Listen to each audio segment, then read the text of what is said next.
আসসালামু আলাইকুম। আপনারা সকলেই বিজয় উল্লাস করেন। এই সরকার যে তিনি পদত্যাগ করেছেন, আমাদের এই দেশটাকে তিনি জ্বালিয়ে পুড়িয়ে একেবারে ছারখার করে দিয়েছেন।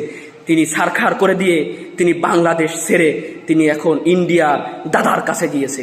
এখন আমি বলি, আপনারা এখনো সবাই শক্ত হন, এখনো ঘরে বসে থাকেন।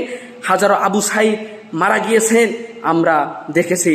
তিনি বলেননি যে আমরা মেরেছি, বলছে জামাত ইসলামরা মেরেছে।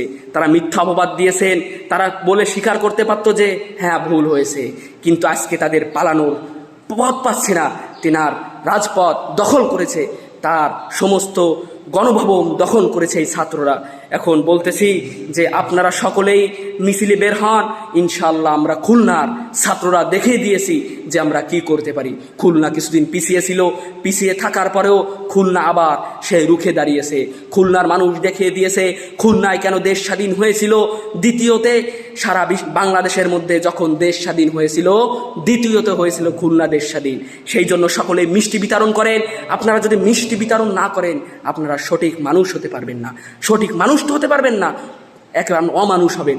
আপনারা মিষ্টি বিতরণ করে মানুষকে জানিয়ে দেন যে এই কি বলবো, নাসর শয়তান বান্দা তিনি পদত্যাগ করেছে।